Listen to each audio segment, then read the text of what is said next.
om U stem te hoor, Vader, want ons het U nodig. Baie keer het ons verwagtinge in die dinge van hierdie wêreld en ons wonder, Vader, hoe gaan ons vandag kom en Vader, wat gaan die mense sê, en dan sê U net vir ons, be still and know that I am God. En dis wie Hy is, how Hy is. You never leave us, you never forsake us.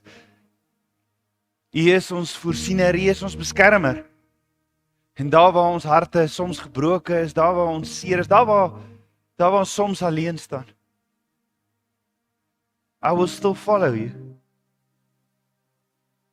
Because I have decided to follow you. En dis nie emosionele besluit nie.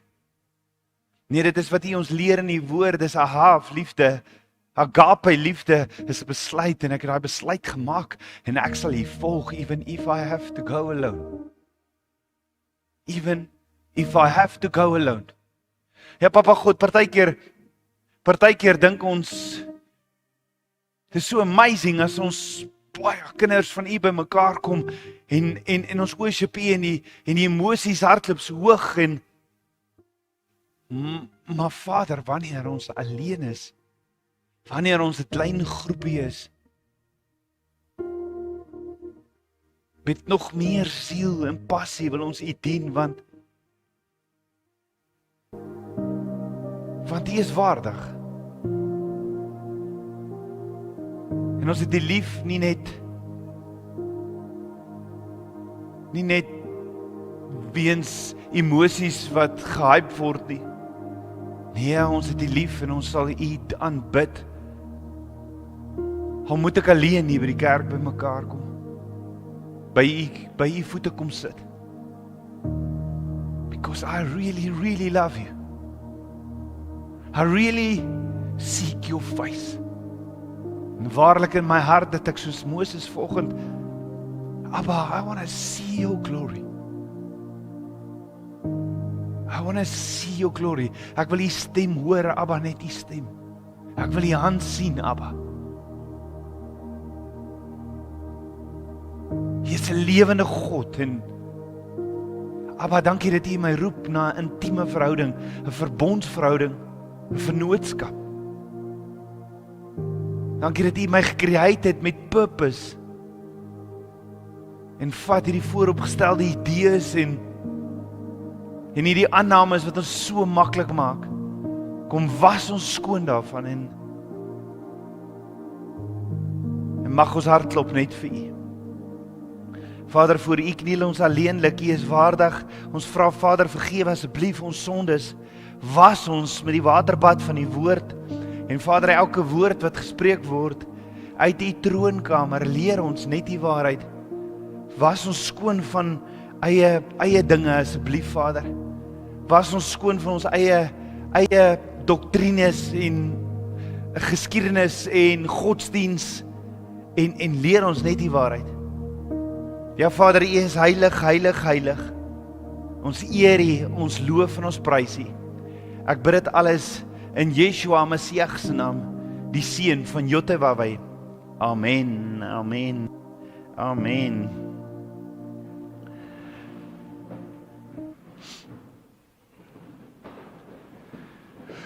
So ons is vanoggend in Handelinge 11 en net so 'n bietjie terug gaan in Handelinge. Handelinge is hierdie amazing boek geskryf deur Lukas. En dit is Lukas wat ons weet was 'n dokter gewees. So en so kom dokter, hy is net die pen in Abba Vader se hande, maar so kom dokter hy ons dat ons nie net moet kennis hê nie, maar oorgaan in acts, nee, in handelinge, in hoe ons het nodig om die woord te leef. So Yeshua het vroeër in Handelinge, net voor hy opgevaar het na Abba Vader toe, het hy vir sy disippels gesê in Handelinge 1 vers 8, maar julle sal krag ontvang wanneer die Heilige Gees oor julle kom en julle sal my getuies wees in Jerusalem, sowel as in die hele Judea en Samaria en tot aan die uiterstes van die aarde. Julle sal my getuienis wees. En die vraag vanoggend is, terwyl ek hierdie studie doen, is dit net wat dit so uitkom, maar Abba, is ek die getuienis? Is ek besig om u te getuig? Is my lig besig om te skyn in 'n donker, donker wêreld? Want my lig kan net skyn as ek tyd in Abba se teenwoordigheid spandeer. Maar so die goeie nuus, die evangelisasie, soos wat ons Handelinge bestudeer na Yeshua opgevaar het, het die goeie nuus, die evangelie is verkondig binne in Jerusalem.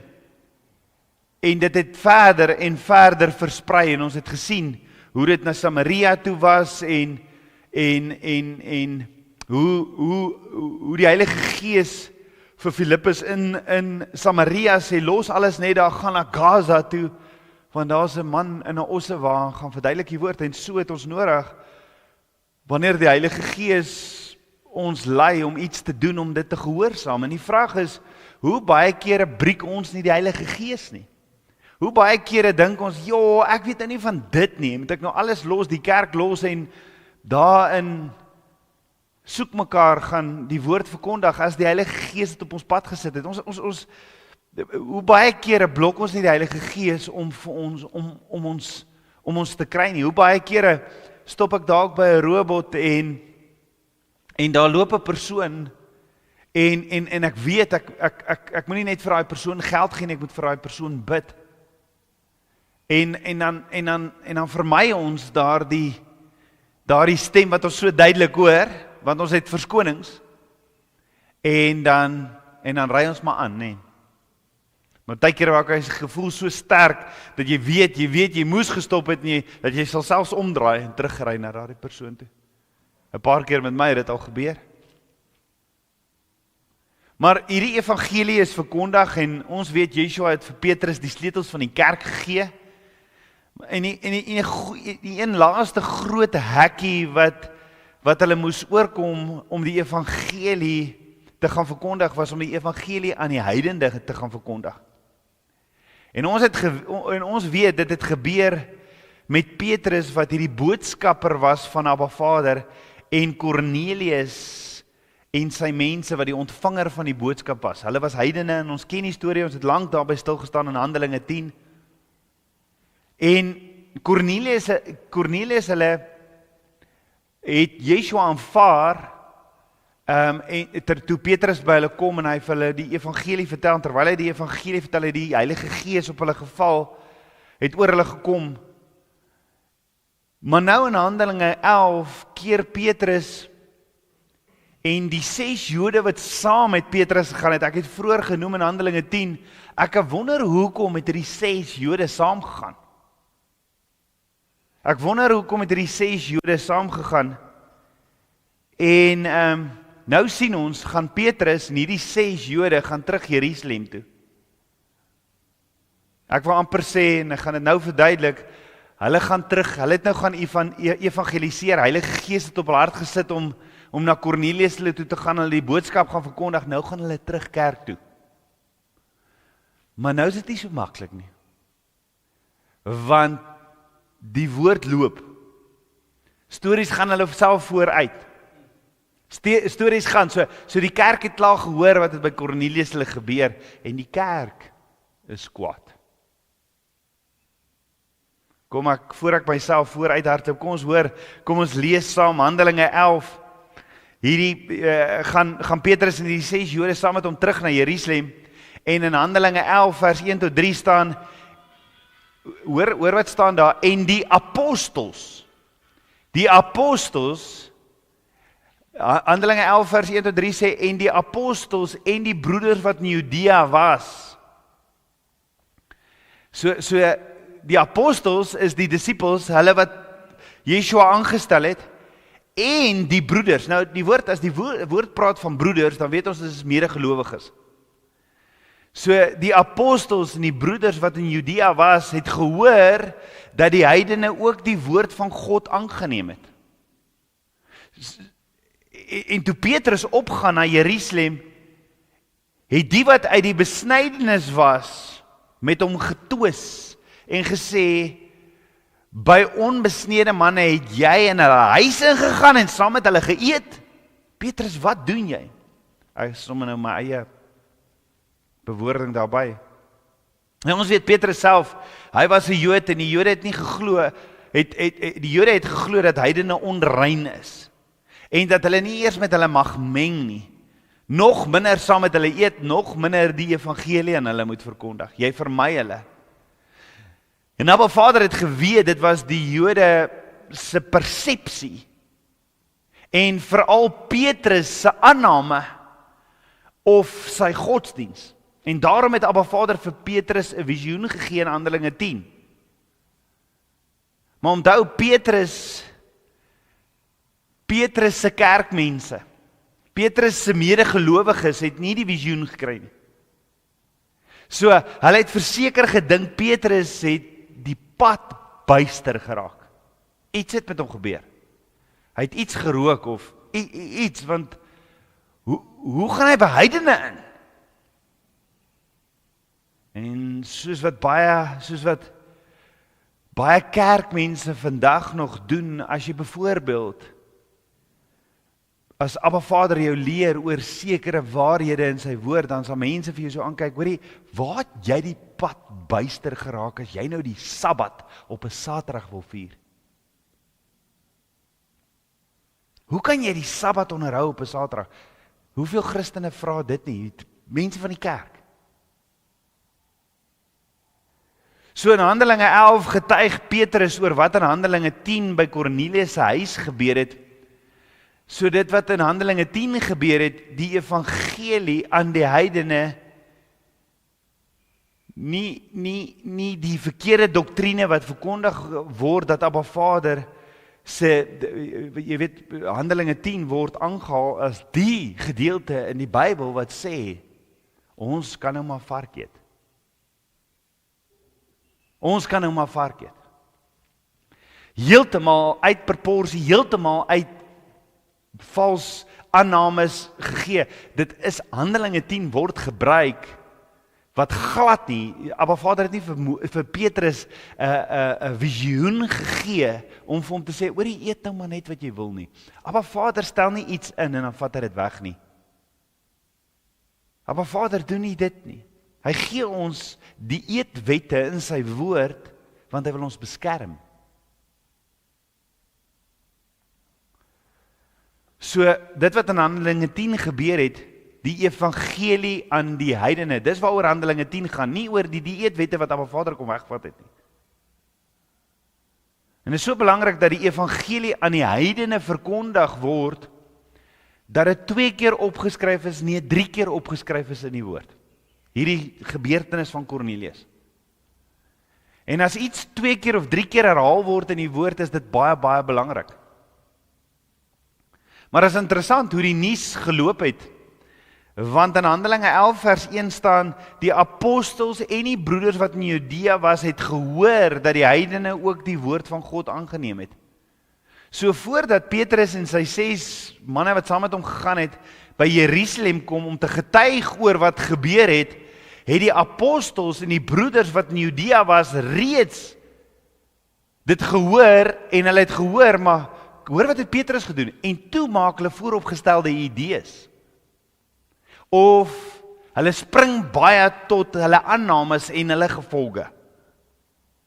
Want sien in Handelinge 11 vers 2 staan, toe Petrus opgaan na Jerusalem, het die wat uit die besnydenis was, met hom getwis en gesê, by onbesnede manne het jy in die huis gegaan en saam met hulle geëet. Hulle het met hom getwis, hulle het met hom geraas, die kerk met hom geraas. Petrus, hoe kon jy uitgegaan het? Hoe kon jy by die heidene ingegaan het? Die woordjie twis in Grieks beteken om 'n dispuut te hê wat twyfel insluit vir 'n langdurige tydperk. So Petrus het dit nie maklik gekry toe hy terugkom na Jerusalem toe nie. Hy en sy medegelowiges is aangeval met twis, met 'n bakleierery en hierdie mense was woedend vir Petrus en sy 6 getuienis wat saam met hom gegaan het. Hulle was woedend en het met Petrus getwis want hulle was vasgevang in sekere aannames en sekere voorgestelde idees. Hoekom het hulle met Petrus getwis? Want Abba Vader leer ons iets in hierdie amazing gedeelte oor vooropgestelde idees. Vooropgestelde idees is baie keer gebaseer op algemene aannames. Algemene aannames. My oupa het dit so gedoen, my pa het dit so genoem, so ons doen dit ook so dis maar 'n sekere aanname. Ons het in die met geleer van hierdie ouma grootjie wat 'n lampsbout gemaak het in die oond. En wat sy gedoen het met haar lampsbout is sy die been gebreek van die lampsbout en dan het sy hom gebraai en so die dogter het gedoen en die kleindogter het gedoen en so dit vir geskiedenis het hulle afgedoen. Tot een van die kleinkinders gevra het, ma, hoekom breek ons die been? Hoekom breek ons die been? En hulle het toe vir ouma grootjie voor sy dood is gevra, maar ouma, hoekom het ouma altyd die been gebreek? Want my ma doen dit en almal doen dit nou so. Hoekom het dit gebeur? Gee dit enige tekstuur in die vleis, gee dit enigiets toe sê ouma grootjie, my oond was net nie groot genoeg nie. Al die ander daarna het groot oonde gehad, maar hulle het nog steeds gegaan in die tradisie om die been te breek. En dis wat ons doen, ons sien hoe sekere mense voor ons sekere dinge doen, en dan vra ons nooit die vraag, maar Abba, is dit wat u wil hê, ek moet ook doen? Ons maak sekere aannames, dis hoe dit moet wees. En daar was 'n aanname dat jy nie met heidene, hulle is onrein, jy mag nie eers met hulle meng nie.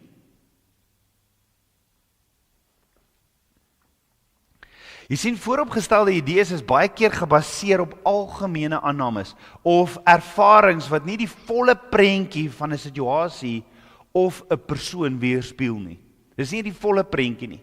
En aannames word so maklik gemaak dat as daar 'n storie is by die kerk oor die pastoor of oor 'n ouderling of wie ook al, dan hoef jy net 'n halwe storie te hoor, dan kom die vyand en hy kleer vir jou die prentjie mooi in en hy gee vir jou sekere aannames en jy spring tot gevolgtrekking. Jy sien, wanneer ons iets aanneem, skep ons 'n valse werklikheid in ons denke oor wat ons dink aan die gebeur is. En dis presies wat die vyand doen, en hy doen dit in die kerk, geweldig baie. Ons spring, ons neem iets aan oor daardie persoon, en dan skep dit 'n valse werklikheid, dan word daar 'n valse werklikheid in ons denke geskep. Dink aan Jakob byvoorbeeld. Toe hulle vir Josef gevang het, die broers, en hom in 'n put gegooi het, toe Josef nog so aangekom het, toe sien hulle vir Josef, en hulle praat onder mekaar, en hulle sê, kom ons haal sy kleed af, verskeur dit, maak dit vol bloed, en dan vat ons dit vir Jakob, en dan sê ons vir hom, 'n wilde dier het hom verskeur. Kan ek gou vra, het 'n wilde dier vir Josef verskeur? Nee. Hulle het hom in 'n put gegooi, hulle het sy kleed gevat, hulle het dit geskeur, hulle het nooit ooit vir Jakob gesê, 'n wilde dier het hulle geskeur nie, het hom verskeur nie. Hulle het net die kleed vir Jakob gegee. Jakob het aangeneem 'n wilde dier het hom verskeur. Kan jy sien hoe werk die vyand? Hulle het eers gepraat het nie, hulle gee net 'n false evidence. Spring tot gevolgtrekkings. 22 jaar het Jakob geglo sy seun is dood, en die ergste is, Jakob se seuns, Josef se boeties, het geweet, hulle pa glo hierdie vals leuen. Jy sien, wanneer ons iets aanneem, skep ons 'n valse werklikheid in ons denke oor wat ons dink aan die gebeur is, en begin dan in hierdie werklike wêreld optree, volgens wat ons valslike werklikheid vir ons gebied het. Ons glo hierdie leuen van die vyand. En dit is skrikwekkend hoe kragtig hierdie valse werklikheid kan wees. Dis soos om te sien, ek vat nou net 'n voorbeeld, en ek wil nou nie eers 'n naam noem, ek het gedink ek moet 'n naam noem, maar ja, net prakties, kom ons sê ek kom een of ander tyd hier by die kerk aan, en ek sien, daardie oom groet my nie, en daardie oom dan sal die vyand my sê, ja, sien, hy oom is kwaad vir jou. En dan omdat die oom ander goeters in sy gedagtes het, en omdat daar dinge gebeur by sy huis, ensovoorts, en hy jou nie groet nie, dan omdat hy jou nie groet nie, dan, sien, ek het geweet, ja, sien, hy is kwaad vir jou. Ons neem sekere aannames aan, en dan glo ons daai leuen.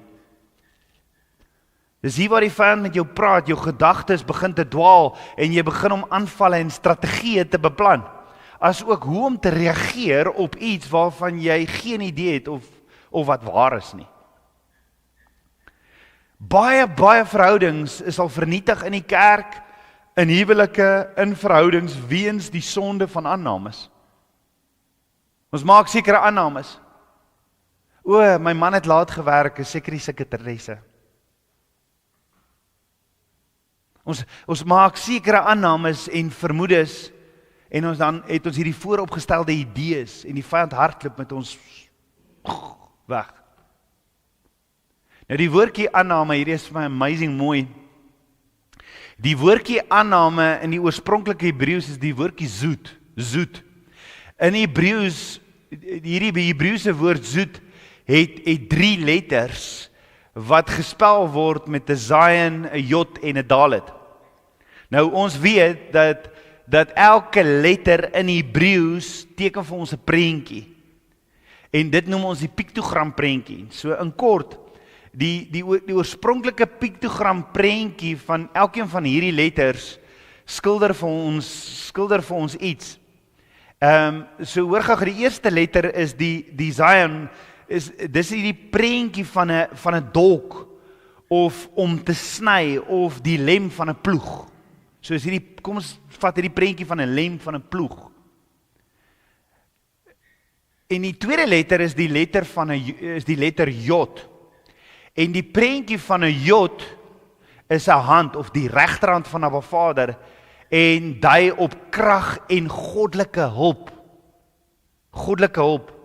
Dan die derde letter is die letter dalet, en die prentjie van die dalet is 'n oop deur. Nou as jy net na hierdie piktogram prentjie kyk, en jy sit hierdie 3 prentjies bymekaar, is dit presies wat aannames of vermoede of vooropgestelde idees beteken. Hoor gou, aannames of vermoede of vooropgestelde idees is die lem wat die regterhand van Abba Vader afkap, wat kom om vir jou goddelike bystand te gee, vir jou openbaring te gee, en deure vir jou toekoms oop te maak. So Abba Vader kom, en hy wil vir jou leiding gee, en jy kap sy hand af. Jy kap sy hand af en sê, nee, ek staan glad nie, dit is wat vooropgestelde dit is wat aannames doen. En is dit nie wat gebeur het in Jerusalem nie? Hierdie manne sit daar so, die apostels, hierdie manne wat besnydenis deurgegaan het, ons gaan nou daaroor praat, maar hierdie manne hoor dat Petrus het by heidene ingegaan, en hulle soos, nee, Petrus, wat gaan aan met jou? Hulle maak sekere idees, en eintlik kom Abba deur Petrus se getuienis om hulle te vertel, maar eintlik die evangelie is ook vir die heidene. Maar omdat hulle vasgevang is in hulle godsdiens en tradisies, kap hulle Abba Vader se hand af. En die vraag is, hoe baie keer doen ons dit nie? Hoe baie keer doen ons dit nie? Met ander woorde, as ons soos die apostels en die broeders van Petrus wat in Judea was, na 'n potensiële negatiewe situasie kyk en aanneem, ons ken al die feite, maak hierdie vermoedes en hierdie vooropgestelde idees, dan kap ons letterlik die hand van Abba Vader af, wat vir ons wil openbaring bring, wat vir ons voorsiening wil bring, wat ons wil kom leer. Ons sê vir ons herder, nee, ons staan hom so teë. Met ander woorde, die hulp waarvoor ons bid, die leiding waarvoor ons bid, ons vra baie kere, Abba, leer ons die waarheid, maar as daai waarheid kom, ons is nie, kap het af, want ek het sekere idees. My ouma het die blampspot so gebraai, so ek braai hom ook so. Met ander woorde, die hulp waarvoor ons bid word dan afgesny deur die sonde van vermoede en aannames en vooropgestelde idees. En dit is egter net erg, dit is so erg hoe mense so maklik tot op konklusies kom, nee, vooropgestelde idees. Ag ja, nee, kyk, ek weet. Jy hoef eers vir my verder te vertel, nee, ek weet. Sekere aannames word gemaak voordat jy kans kry om jou saak te verdedig. En voordat jy byvoorbeeld nog verduidelik hoekom jy die Sabbat op 'n Saterdag vier, sal sekere mense dadelik sekere aannames en vooropgestelde idees vorm van ja, jy's nou ook in daai sekte, jy's nou ook 'n Jood of jy's nou ook 'n 7-daagse Adventis. Dis wat mense doen. Jy kan net sê, hoorie, maar ek gaan Saterdag kerk. Jy hoef eers daai persoon te verduidelik verder oor die Sabbat nie, hy spring tot gevolgtrekkings. Dis wat gebeur. Gebeur in die kerk. Dit gebeur onder gelowiges. Die vraag is, hoe hanteer ons so 'n situasie? Hoe ons hanteer ons sekere situasie, soms sal wanneer Abba Vader die koers van die kerk so bietjie kom verander, of dinge kom verander binne in die kerk, dan spring ons ook tot gevolgtrekkings. Sien, hy vat nou die leierskap by my weg, of hy volg nou sy eie ding, in plaas van om vir Abba Vader te vra, Abba, waarmee is hy besig? Wat is hy besig om te doen? Jy sien die apostels en die broeders van Petrus, hulle was in Judea, hulle verteenwoordig die kerk, maar hulle het gehoor wat Petrus en die ander 6 volgelinge wat saam met hom gegaan het, gedoen het, en hulle het reeds sekere vooropgestelde idees gevorm van wat met Petrus gebeur het. Dit voordat Petrus nog kon vertel en getuig wat gebeur het. Nou die woord noem ook vir ons, die apostels en die broeders wat in Judea was ook die wat uit die besnydenis was. Dit praat ook van die wat uit die besnydenis was. So daar's die apostels, daar's die broeders wat in die kerk is, en daar's die wat uit die besnydenis uit was. Wat beteken dit? Wat beteken dit, die wat uit die besnydenis was? Ons moet verstaan dat die woord Yeshua was 'n Jood. Nou is tot vandag nog mense wat dink hy was glad nie 'n Jood nie. Maar in any case, hy was 'n Jood. Dit is geprofeteer al in Genesis 48. Die leeu van Juda. En hy het gekom en sy disippels, sy apostels was Jode. Hulle was Jode. En hy het die woord aan hulle verkondig. Maar wat gebeur het, die Fariseërs en die Sadduseërs, hulle het sekere bygelowe gehad wat nie in die woord staan nie. Of hulle het van hierdie wette van Abba Vader, die instruksies van Abba Vader gebuig om by hulle geloof te pas wat genoem word Judaïsme. So daar was 'n groep Jode wat geglo het die enigste manier om 'n volger te word van Yeshua of om gered te word deur die bloed van die lam was eers om die geloof van Judaïsme aan te neem. Omdat Judaïsme is 'n geloof met sekere rituele, onder andere besnydenis. Hulle glo dat as jy gered is, moet jy besny word. Jy kan byvoorbeeld net die geloof van Judaïsme aanneem as jy besny word. So kan ek vra, kan jy as 'n gelowige of 'n volger van Yeshua, kan jy 'n volger wees sonder besnydenis? Verseker. En ons gaan later in Handelinge baie hieroor praat, want daar's baie verwarring hieroor. Dis vandag nog 'n vraag wat onder baie gelowiges kom en sê, maar as God nie, julle verkondig dat as God nie die wette weggevat het nie, hoekom is die besnydenis weggevat? Ons gaan kyk. Inteendeel, in Handelinge 5 vers 15 het baie volgers van Yeshua wat nog vasgevang was in Judaïsme, wat geglo het in hierdie rituele wat gedoen moet word om gered te word, by 'n geleentheid waar hulle almal bymekaar gekom het, die kerkraad in Jerusalem, erken dat niemand in werklikheid 'n volger van Yeshua kan word voordat hy nie besny is nie. Jy kan Handelinge 5 vers 15 gaan lees. In die geloof Judaïsme glo hulle, as jy besny word, is dit 'n teken van dat jy gered is. En ons het in Handelinge 10 gekyk, wat is die tekens van verlossing, En dit is glad nie dat jy besny moet word nie. So in Handelinge 11 vers 3 staan, die wat uit die besnydenis was, het met Petrus getoos. So dit is die wat, hulle het Yeshua aanvaar, maar hulle is nog vasgevang in sekere godsdiens. So dis mense in die kerk, maar hulle het sekere doktrines. Met ander woorde, die wat nog vasgevang is in tradisies, die wat glo daai lamsbout se been is gebreek, hulle glo daai been moet nog steeds gebreek wees. Al was die been net gebreek, net om in die oond te pas. Met ander woorde, die wat nog vasgevang was in Judaïsme, die wat nog nie die volle waarheid het met Petrus getoos. En dit is vandag nog so in die kerk. Hoeveel toos is daar nie onder ongelowiges, gelowiges, die wat Yeshua aanvaar het. Hoeveel toos is daar nie? En dit is die taktiek van die vyand. Dit is wat hy doen. Juis omdat sekere mense sekere aannames en vooropgestelde idees vorm. Okay, nee, nou sien ek waantoe is hierdie kerk op pad. Nee, kom ons loop, kom ons gaan, kom ons maak dat ons hier wegkom.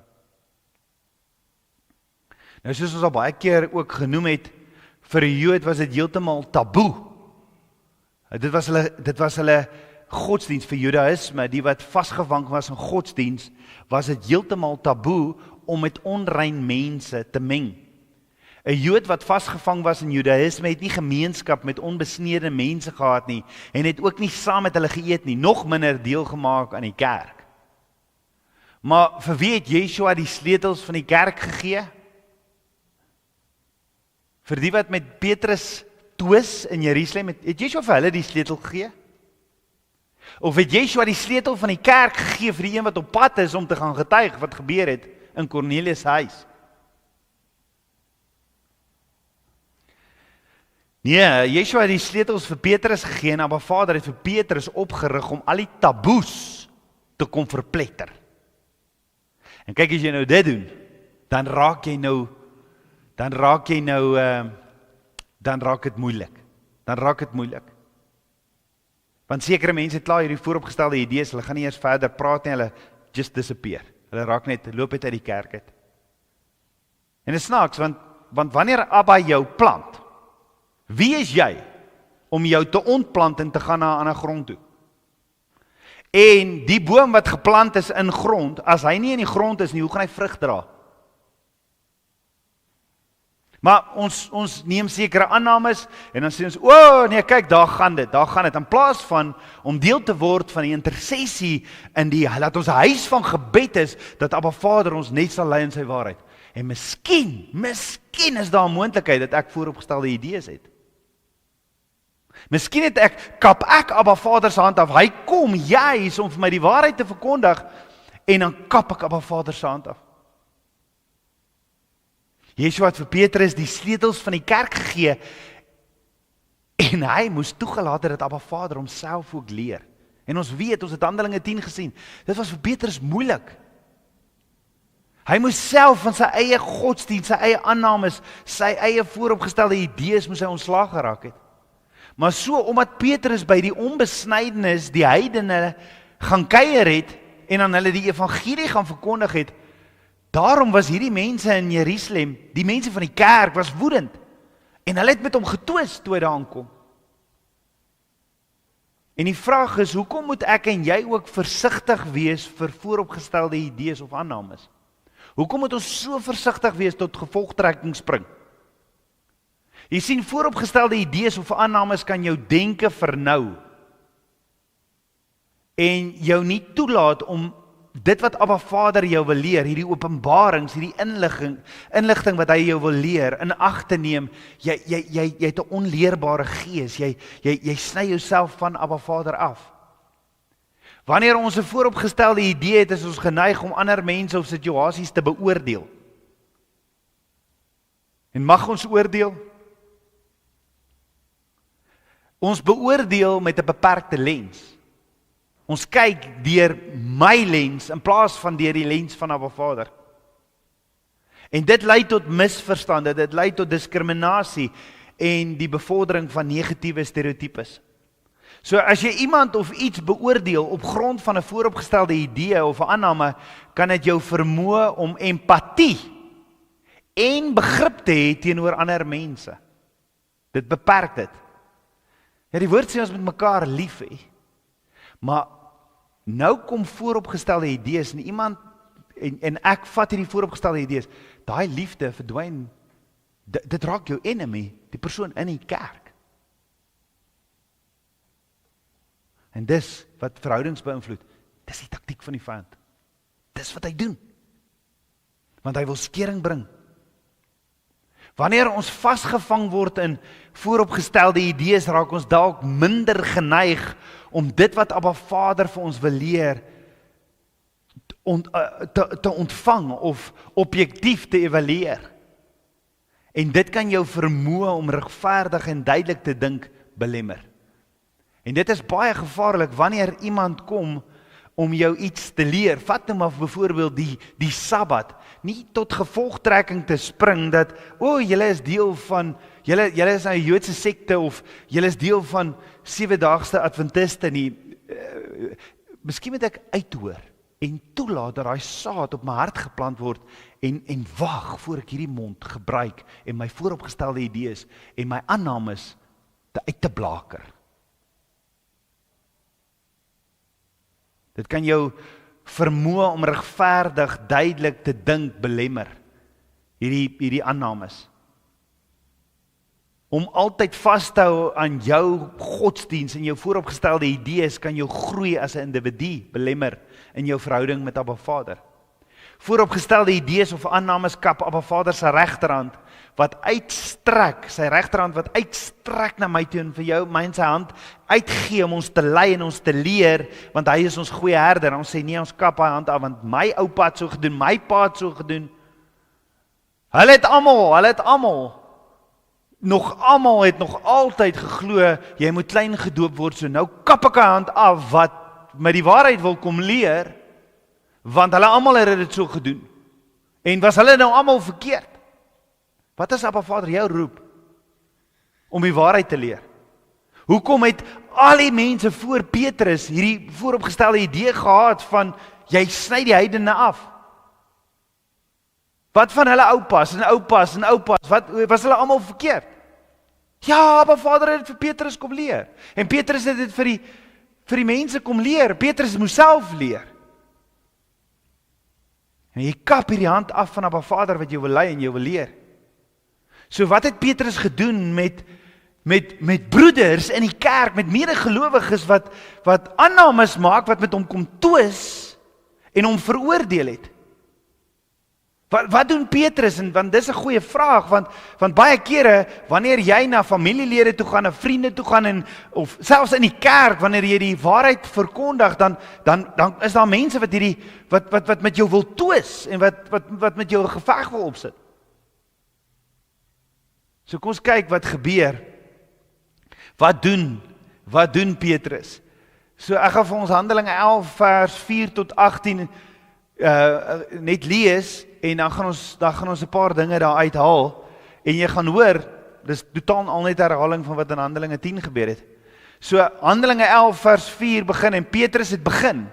Hy kom by hierdie ouens in Jerusalem, sy medegelowiges, wat ook Yeshua aanvaar het, wat nou met hom toe is, en Petrus begin, en vir hulle, hy begin om die loop van die sake uiteen te sit, en hy sê vir hulle, ek hoor julle, maar hoor my net gou uit. Hoor my net gou uit. En dan begin hy te vertel, ek was in die stad Joppe in die gebed. Hy vertel van die begin af. En in die verdrukking van sinne het ek 'n gesig gesien, 'n voorwerp wat uit die hemel neerdaal soos 'n groot laken aan die 4 hoeke uit die hemel neergelaat word, en dit het tot my gekom. En toe ek die oë daarop hou en dit waarneem, sien ek die 4-voetige diere van die are en die wille en die kruipende diere en die voëls van die hemel. En ek hoor 'n stemme wat vir my sê, staan op Petrus, slag en eet. Maar ek antwoord, nooit nie Here, want niks onheiligs of onreins het ooit in die mond ingegaan nie. En die stem het die tweede keer met die hemel uit, die stem het die tweede keer my uit die hemel geantwoord, wat God rein gemaak het, mag jy nie onheilig ag nie. En dit het 3 maal gebeur en alles is weer opgetrek in die hemel. En dadelik staan daar 3 manne van die huis waar ek in was. So Petrus vertel hierdie visioen wat hy gekry het, en na hierdie visioen, dadelik staan daar 3 manne voor die huis waar ek in was, wat van Caesarea na my gestuur was. En hoor wat sê hy? En die Gees het vir my gesê, dat ek saam met hulle moes gaan, sonder om te twyfel. En saam met my het ook hierdie 6 broers gegaan, en ons het in die huis van die man ingegaan, en hy het ons vertel hoe hy die engel in sy huis sien staan het, en vir ons sê, stuur manne na Joppe. So hy kom by Cornelius, en Cornelius vertel, maar hy het ook 'n visioen gekry van Abba Vader. En hoe Abba Vader hom 'n opdrag gegee het om manne te stuur om vir Petrus te gaan haal. Ons het daarna gekyk. En dan sê Petrus verder wat Cornelius vir hulle vertel het, Petrus, hulle sal woorde tot jou spreek waardeur jy en jou hele huis gered sal word. En toe ek begin spreek, nou vertel Petrus, en hy sê toe ek met hierdie Cornelius hulle in sy gesin praat, het die Heilige Gees op hulle geval, soos ook dit met ons gebeur het in die begin. En ek het die woord van die Here onthou, ek het die woord van Yeshua onthou, hoe hy gesê het, Johannes het met water gedoop, maar julle sal met die Heilige Gees gedoop word. As God dan aan hulle dieselfde gawe gegee het, soos aan ons, en in Yeshua geglo het, wie was ek dan, dat ek God kon verhinder? En toe hulle dit hoor, het hulle geswyg, en God verheerlik, en gesê, so het God dan ook, aan die heidene die bekering tot die lewe geskenk. So hoe het Petrus die toes van hierdie broeders, die mense in die kerk hanteer? Petrus het begin getuig. Hoe oorwin ons die vyand? Want die vyand kom om eenheid te breek. Yeshua sê in Johannes 10 vers 10, die vyand kom net om te slag, te steel en te verwoes. Die vyand wil eenheid bring en wil toes in die liggaam van Yeshua veroorsaak. Hoe oorwin ons die vyand? Openbaring 12 vers 11 gee vir ons 3 dinge. Deur die bloed van die lam oorwin ons die vyand. Dis die prys wat Yeshua klaar betaal het. So ek aanvaar Yeshua deur die bloed van die lam, dis die eerste ding. Die tweede ding is deur die woord van my getuienis. En die derde ding, tot die dood toe, het jy jouself nie meer lief nie. So jy raak ontslaaf van jou aannames, jou vooropgestelde idees, jou opinies. Dis hoe ons die vyand oorwin. Wat as ek en jy verkeerd is? Wat as ek en jy verkeerd is, maar ons is so vas en ons is so in twis. En sal selfs dat eenheid skeer, ons sal selfs uit die kerk uitgaan, want ek is in twis en ek is in stryd. Wat as jy verkeerd is? Nou Petrus getuig oor alles wat in Handelinge 10 gebeur het. Dis wat hy doen, hy getuig. En daarna het ons in diepte gekyk, maar kortliks, Petrus het 'n visioen gesien van Abba Vader, hy het 'n visioen van Abba Vader ontvang, dit was nie sy eie droom nie. En toe hy klaar die droom gekry het, toe was die 3 manne buite by sy huis. 3 keer het hy laken afgesak, dit was 'n prentjie van die 3 manne wat buite by sy huis staan. Presies soos Abba Vader hom voorberei het in die visioen, hierdie 3 manne was uit Caesarea gestuur deur Cornelius.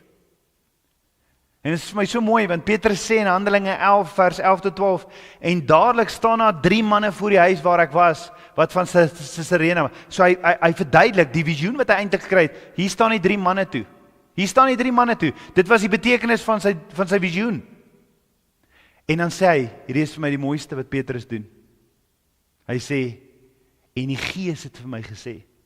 Die Gees, die Ruach het vir my gesê, dat ek saam met hulle moes gaan sonder om te twyfel. En saam met my het ook hierdie 6 broeders gegaan, en ons het in die huis van die man ingegaan. Hoor gou wat sê Petrus.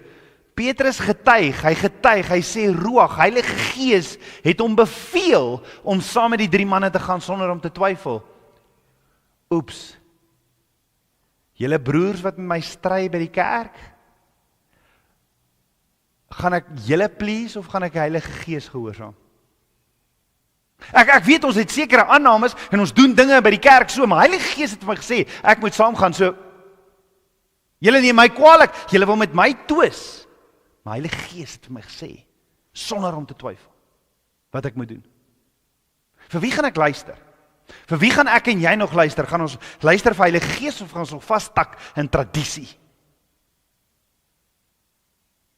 Petrus getuig, Heilige Gees het my beveel. En dit is vir my so mooi, want Petrus kon gesê het, ja, ek het net geweet, ek moet gaan. Hy kon nie eer na hom toe wys, maar hy sê, nee, julle is kwaad vir my, maar ek was net gehoorsaam. Maar dan sê Petrus ook, 6 broers het my vergesel. It's amazing hoe Abba Vader getuienis saamstuur.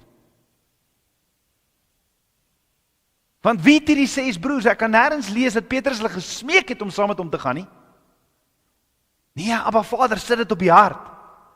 Hy het hierdie 6 saam met Petrus gestuur, want 6 manne het saam met Petrus gegaan. As jy Petrus bytrou, hoeveel? 7. Wat beteken 7 nou weer? 6 broers het my vergesel om die boodskap, die evangelie aan Kornelius en sy mense te gaan verkondig. Hoe kan die broers en die apostels nou verder met Petrus enigstens verder twis as die Heilige Gees dit vir hom gewys het en as Abba Vader se Gees, as Abba Vader 6 ander broers wat getuienis is, ook saamgestuur het? Hulle is in ander woorde 7 getuienis vir wat die Heilige Gees gedoen het, want toe Petrus praat, toe die Heilige Gees op hulle gekom, 7 reg deur die woord verteenwoordig volledigheid, verteenwoordig volmaaktheid en goddelike orde. Goddelike orde. Jy weet, ons wil skop teen orde, nee? Ons wil skop wanneer die Heilige Gees ons dinge wil leer, want nou vat jy my uit my gemaksone uit. Nou verander jy dinge, nou verander jy tradisies, want ek was nog altyd gewoon, die kerk waar ek was, het ons dinge so gedoen. En nou kom verander jy dit. Al wat Petrus doen is hy getuig. Hy sê, wel, Heilige Gees het dit vir my gewys. Heilige Gees het my gedwing om dit so te doen. Hy het my beveel om so te doen, sonder twyfel. Sonder twyfel. En 6 getuienis. Petrus getuig en sê toe hulle 7 by Kornelius hulle aangekom het, het Kornelius self toe begin getuig. Derde ding. Kornelius vertel toe ook hoe hy 'n visioen gekry het. Hoe hy 'n visioen van Abba Vader gekry het, ook 'n engel wat met hom gepraat het, en hoe hy manne moes stuur, terwyl Petrus sy visioen kry.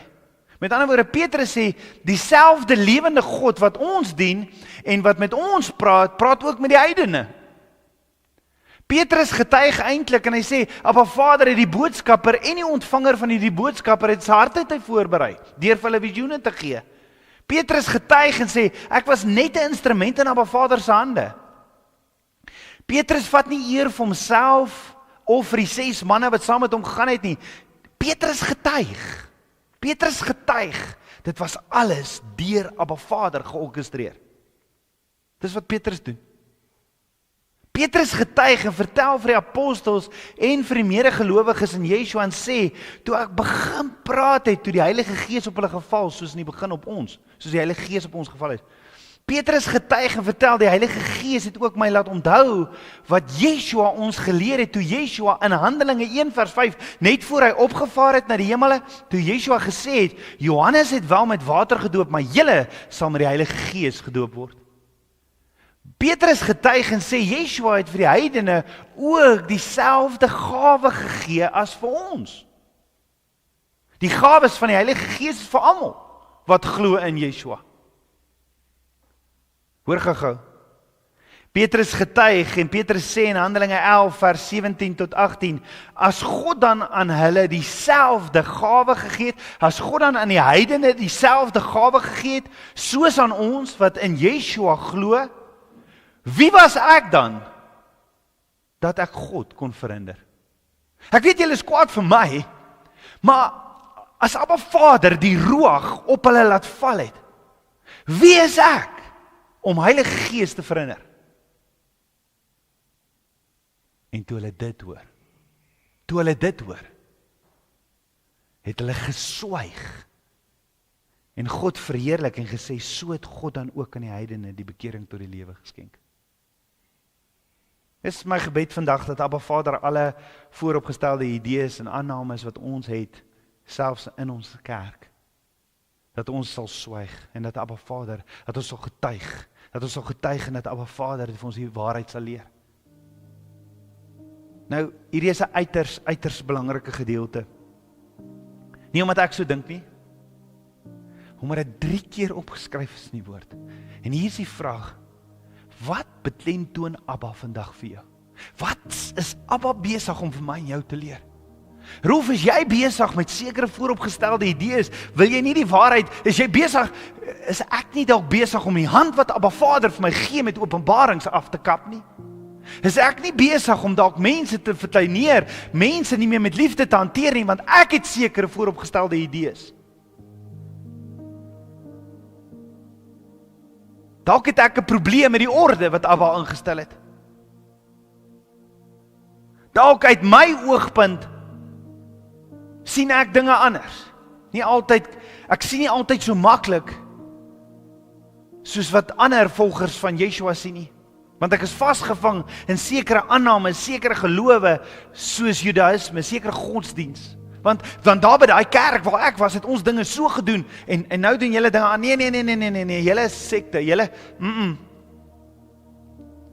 Onthou wat het Yeshua vir al die apostels gesê, nie net vir Petrus nie. Yeshua het 'n opdrag gegee vir al die apostels, die wat in Jerusalem nog gebly het, die wat eintlik met Petrus wil twis. Yeshua het vir hulle almal gesê, nie net vir Petrus nie.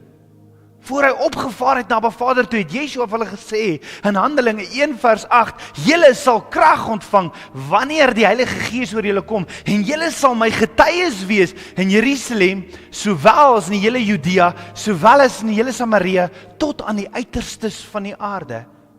Jy sien, wanneer ons Yeshua aanvaar as ons verlosser en saligmaker, vul hy ons met sy Gees, wat ons krag sal gee om te getuig, even if I have to do it on my own.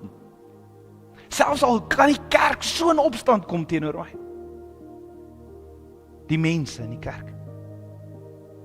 Daar waar Yeshua my geplant het. Hoor gou hierso. Vanoggend baie vroeg, Abba my net wakker gemaak en hierdie vir my gewys. Yeshua sê in Handelinge 1 vers 8, julle sal krag ontvang wanneer die Ruach oor julle kom. En julle sal my getuies wees in Jerusalem.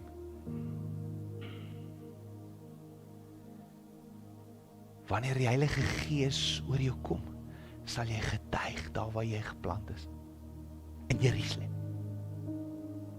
Jy sal getuig daar waar Abba jou deel maak in die familie. Jy sal getuig onder die kinders, die volwassenes en die geestelike volwassenes.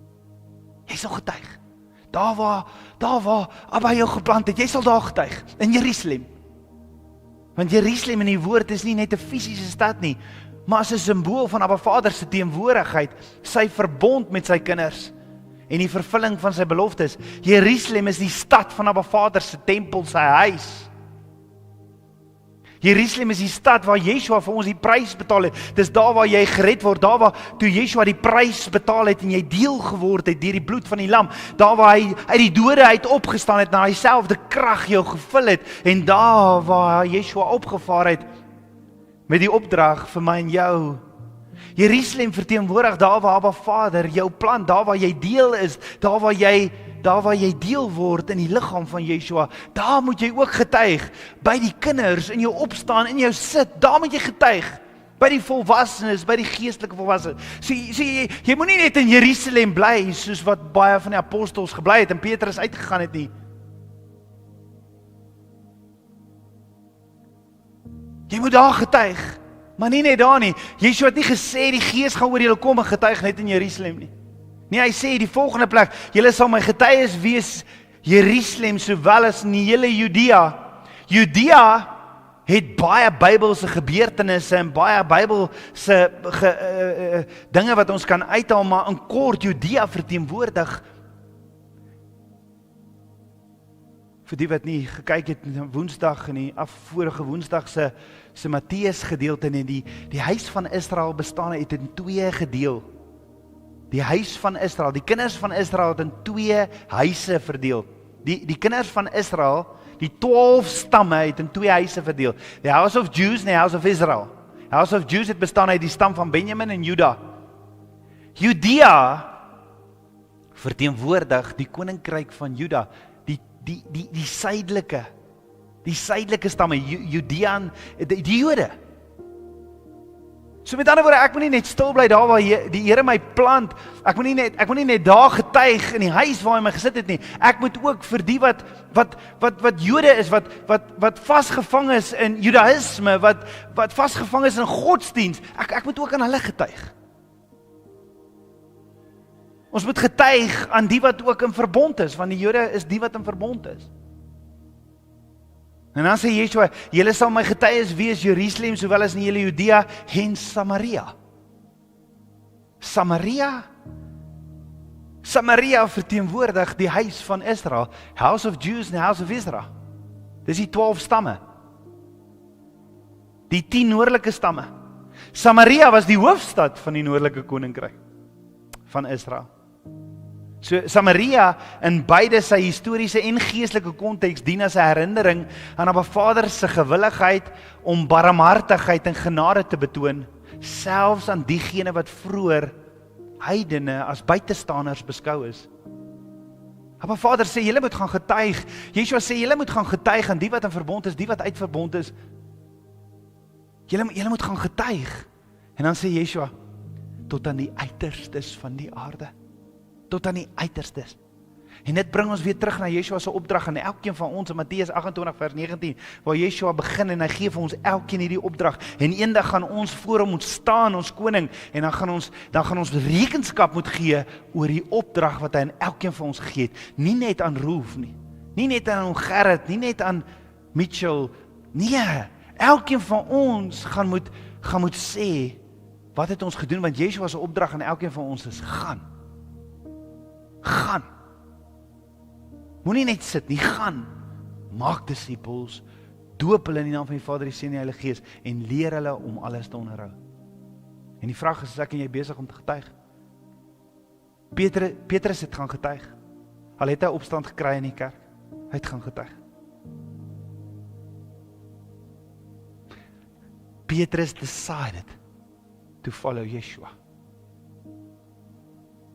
Even if he was alone. En hier is die vraag is, het jy Abba so lief? Het jy Yeshua so lief? Dat al kom almal in opstand teenoor jou. Jy sal getuig. Jy sal getuig. Maak nie saak of jy 'n familie verloor nie, maak nie saak. Is jy besig om te getuig by die liggaam van Yeshua? Is jy besig om te getuig by die wat in verbond stap? Is jy besig om te getuig by die wat Yeshua nog nie eers ken nie? Is jy besig om te getuig in Pretoria? Is jy besig om te getuig in Suid-Afrika? Is jy besig om te getuig tot op die uiterstes van die aarde? Kan mense die lig van Yeshua sien in jou lewe? Wie weet jy's 'n volger? Weet jou Facebook volger is dit? Weet net jou familie, weet net jou vrou dit, weet net jou man dit, want dis 'n undercover Christen. Petrus geslaag in sy opdrag om te gaan na Judea, Jerusalem, Judea, Samaria en tot op die uiters, het Yeshua geslaag in sy opdrag om die woord te gaan verkondig. Ja, hy het, want van die woord self getuig in Openbaring 12 vers 11, en hulle, dit praat van die apostels, het die vyand oorwin deur die bloed van die lam en die woord van hulle getuies, en tot die dood toe het hulle lewe nie lief gehad nie. Hulle het gaan verkondig, ons leer vandag nog steeds van wat Petrus gedoen het. Hoe hy getuig het. En hier is die vraag is, kan mense dit in my en jou lewe sien? Is ek en jy besig om te getuig? Is ons besig om by die huis, by die kerk, daar waar Abba my geplant het, by die werk, in Suid-Afrika, in Pretoria, Suid-Afrika, in die wêreld kan die mense sien, maar jy is 'n volger van Yeshua. Jy is 'n volger van Yeshua.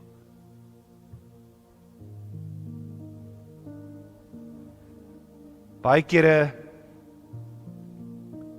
as mense vir my vra, ek was nou in Amerika, as mense vir my vra, wat doen jy vir 'n lewe, dan is dit maklik om soms net te sê, weet jy wat, ons doen beleggingsbestuur, ons het 'n momentum praktyk en goeders. Dis amper makliker om dit te sê, want wat gebeur as ek vir hulle sê, ek is in die bediening.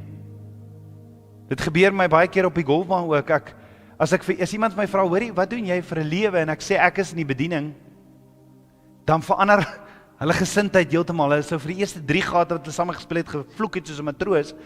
En dan as ek sê, maar as hulle my vra, wat doen jy? En ek sê ek is in die bediening, dan sal nie meer een vloekwoord nie. Dan is dit soos 'n okay dominee. Dan verander dinge. En partykeer dan dink jy maar, as ek so ver weg gaan en ek sê ek is in die bediening, dan verander mense en dan is die vyand vir jou sê, maar bly jy so stil, waar ek kan nie stil bly nie.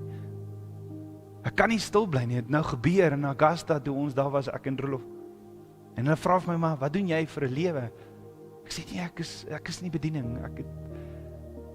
Net daar, toe hulle vir my vra, wat doen jy? Dit is my hele getuienis, daar kon ek verkondig. En dit het net so swaai gemaak. Want toe van daar af, toe vra hulle my elke keer as ons eet, sal jy vir ons bid?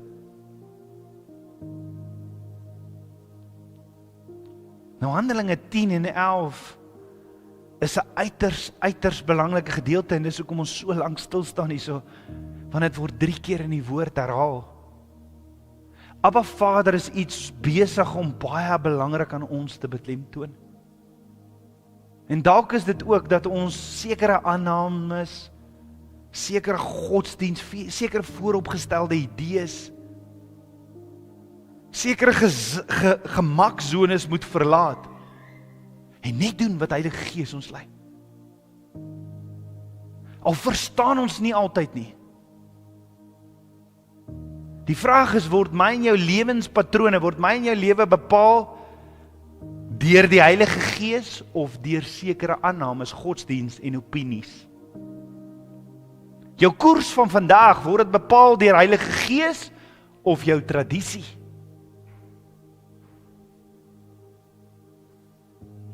Dink daaroor, alles wat in Kornelius huis gebeur het, met Petrus wat so toe gegaan het in die evangelie gaan verkondig, hy wat Kornelius wat heidene is, alles wat in Kornelius se huis gebeur het, was daar juis nie net vir Kornelius om tot redding te kom nie, maar om vooropgestelde idees te kom afbreek. En miskien terwyl ons Handelinge 10 en 11 bestudeer, is daar sekere vooropgestelde idees wat ons het, sekere aannames, sekere dinge wat ons neem, en daar waar Abba Vader kom en hy sê, my kind, ek wil vir jou die waarheid leer, maar jy kap die hand af. Jy kap my hand af. Wat as ek en jy besig is om dit te doen? En ek wil net hierdie waarskuwing uitsit vandag, want Heilige Gees sit dit op my hart. Dis hierso waar ek en jy nie die een lands ons stamp en sê, sien nie, jy moet nou luister nie. Abba praat met my en jou, elkeen. Wat as ek en jy verkeerde doktrine sit? Wat as ek en jy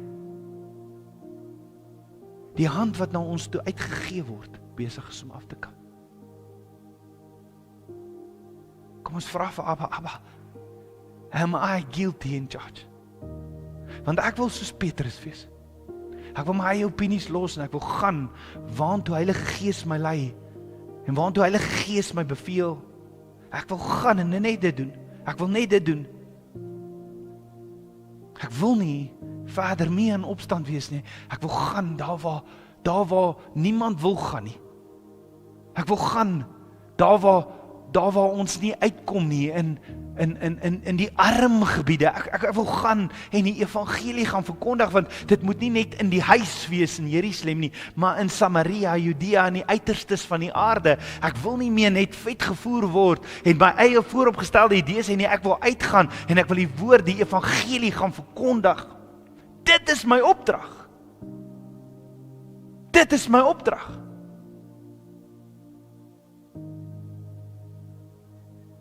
Abba Vader, mag Abba Vader vandag voor my en jou kom staan en mag hy dit so op ons hart lê dat ek en jy nodig het om hierdie taboes, hierdie vooropgestelde idees en aannames net te kom skoonmaak. En die vraag is, wat as Abba Vader voor my en jou kom staan en sê, Roef, ek praat met jou. praat met jou. Sal jy die trots neerlê? En swyg? Kom ons bid saam. Ons almagtige Vader, Papa God, dankie vir u liefde, dankie vir u goedheid. Ja Vader, ek wil waarlik soos Petrus 'n volger van u wees, Yeshua. En Vader, ek het gekies om 'n disipel van u te wees, 'n volger van u. I have decided to follow you, even if I have to go alone.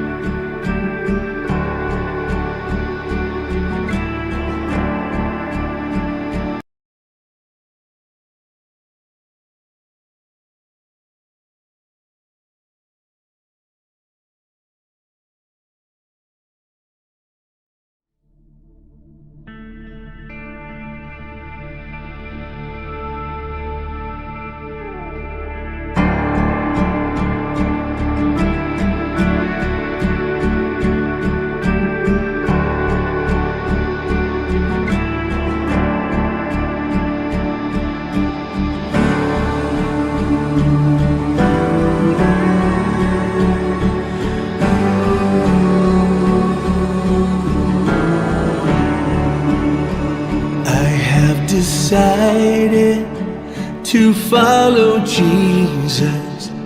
I have decided to follow Jesus. I have decided to follow Jesus. No turning back, no turning back.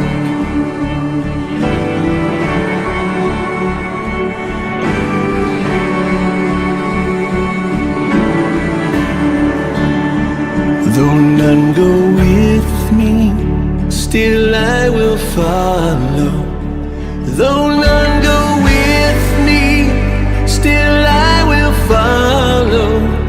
Though none go with me, still I will follow. No turning back, no turning back, no turning back, no turning back.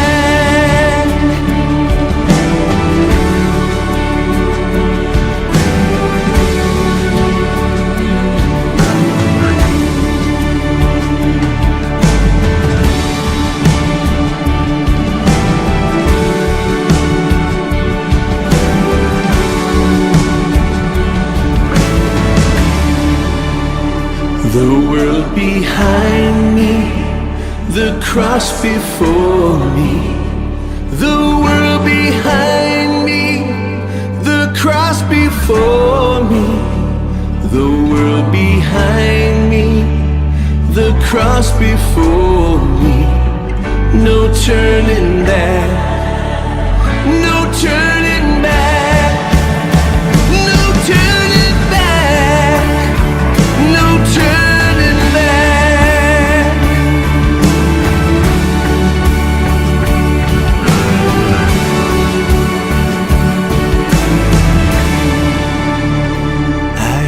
Decided to follow Jesus. I have decided to follow Jesus.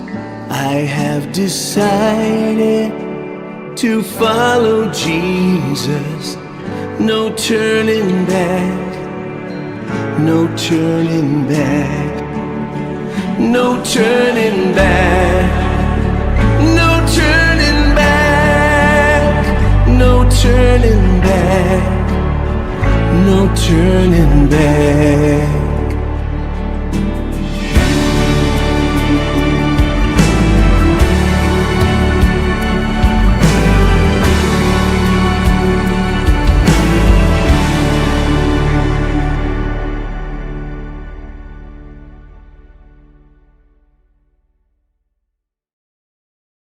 Mama Lodi, hy's een God, hy's 'n lewende God.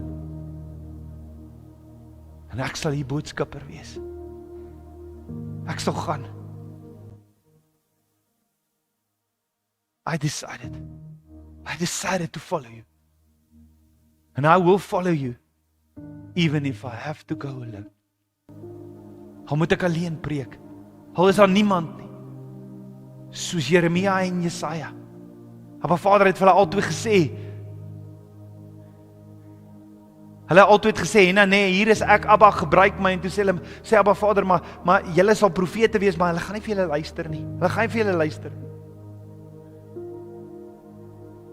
En stil hy dit. Ek sal u disipel wees, Yeshua, al wil niemand luister nie.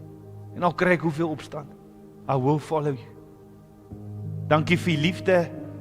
En Vader, vergewe ons asseblief, Abba, daar waar ons u hand afkap, daar waar u ons wil lei, na groen weivelde, daar waar u ons wil lei, en ons wil leer, en ons prik in 'n rigting, en ons daar u hand afkap. Vergewe ons asseblief, Abba. Leer my, u is my leermeester. U is my herder, u is my goeie herder.